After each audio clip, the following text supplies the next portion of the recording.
વિરામ ચિહ્નોની અંદર હવે આપણે ભણીશું અલ્પવિરામ। જ્યારે જ્યારે વાક્યમાં વિરામ માટે થોડું અટકવાનું હોય ત્યારે શું મૂકવામાં આવે છે? અલ્પવિરામ મુકાય છે।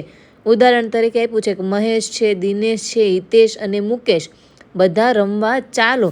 એની અંદર શું એક મહેશની પાછળ અલ્પવિરામ મૂકવામાં આવે અને દિનેશની પાછળ અલ્પવિરામ મૂકવાનું, એના પછી હિતેશની પાછળ અલ્પવિરામ મૂકવામાં આવે કે આ શબ્દની પછી કોઈ શબ્દ ઉમેરવામાં આવતો હોય તો ત્યાં આપણે અલ્પવિરામ વાપરીએ છીએ।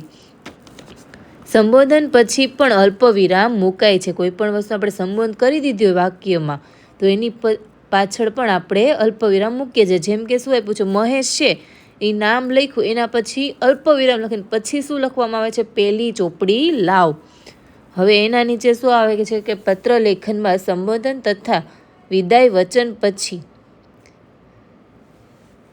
ઉદાહરણ તરીકે શું આપ્યું છે? પ્રિય મિત્ર છે, પત્ર લેખનની અંદર સંબોધન કરવામાં આવે ને એની પાછળ પ્રિય મિત્ર લખ્યું, એની પાછળ આપણે અલ્પવિરામ કરવામાં, એની નીચે શું આવે? આપનો વિશ્વાસ, એની પાછળ અલ્પવિરામ કરવામાં આવે છે કે જે આપણે પત્ર લેખન કરતા હોય એમાં આપણે સંબોધન માટે આપણે વાક્યમાં આપણે અલ્પવિરામ મૂકતા હોય છે કે વિશ્વાસુ છે, નમસ્કાર છે, એવી રીતે આપણે આપણી રીતે ઘણા બધા સંબોધન કરતા હોય કે મારો પ્રિય શિક્ષક છે, એવી રીતે આપણે અલ્પવિરામ કરતા હોય। આજ્ઞા પછી કોઈ ઉપવાક્ય આવતું હોય ત્યારે આજ્ઞા પછી અલ્પવિરામ મૂકવામાં આવે છે કે કોઈ પણ માણસને આપણે કહેતા હોય કે આપણે એને આજ્ઞા આપતા હોય, આજ્ઞા એટલે કે શું કે આપણે કોઈને કંઈ કહેતા હોય, સાંભળો એટલે આપણે જોશથી બોલે સાંભળો તમે મારી વાત, હું તમને કહું છું। એવી જ રીતે તમને ઉદાહરણમાં તમને આપ્યું છે કે સાંભળો હું કવિતા ગાઉં છું, કે સાંભળો પછી આપણે અલ્પવિરામ મૂકવામાં આવે છે।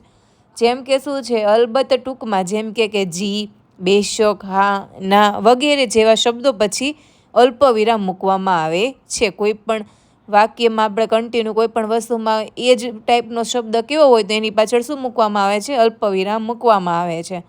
હવે એ જ રીતે કારણ કે, કેમ, કે ની પહેલાં પણ આવે છે। આવી જ રીતે તમારે બધી વસ્તુની પાછળ શું મૂકવામાં આવે છે? અલ્પવિરામ છે કે જી છે, હા છે, ના છે, બેશક, કારણ કે, કેમ, કે, શું કામ, એ બધી વસ્તુઓ આવે ને ત્યારે એની પાછળ શું મૂકવામાં આવે? અલ્પવિરામ। અને કોઈ પણ નામ હોય, 2 થી 3 નામ દર્શાવવું હોય તો અને ન લખે, એમાં 2 નામ લખે ને તેની પાછળ શું કરવામાં આવે છે? અલ્પવિરામ કરવામાં આવે છે।